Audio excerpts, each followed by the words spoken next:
1st of February 2018, and I'm hanging out Petersburg National Battlefield, Petersburg, Virginia, and we're looking at what the National Park Service is doing with the site of Mahone's counterattack at the crater. This, up until last year, was completely covered with trees. So it's pretty cool. This is going to get opened up.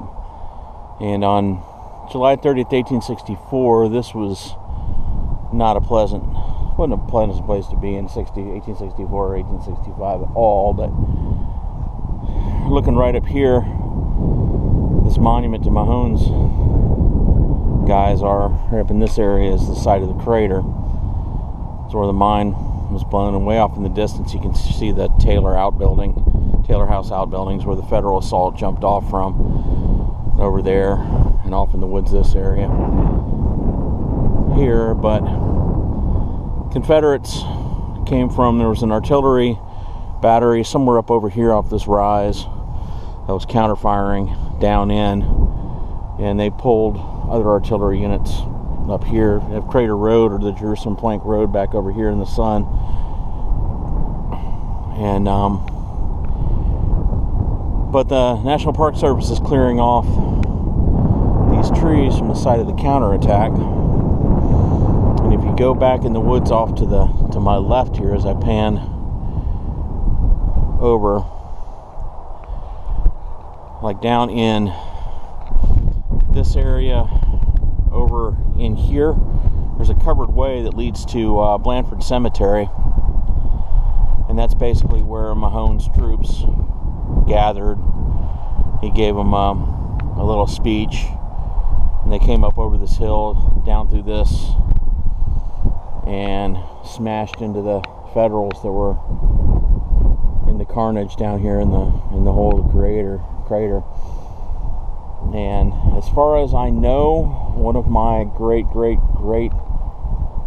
grandfathers on my grandmother, my mom's dad's side, was a private in the 2nd Pennsylvania Heavy Artillery,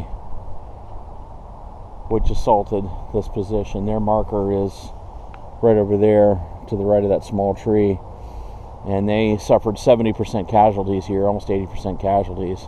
And that was the site of their farthest advance. And he survived this. So 154 years later, his grandkid is hanging out here doing stuff on YouTube.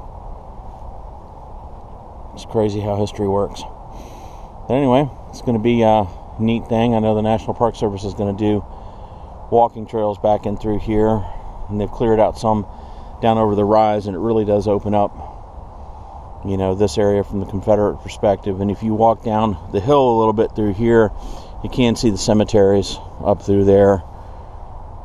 And that was the original part of the Union plan, was to break through, fan out this way, fan out over to their left, get this as a kind of a lodgment, and push on up here towards the Boynton Plank Road and on into Petersburg, gain the road, gain Blandford Cemetery, and then hopefully knock Lee out of Petersburg and end the war.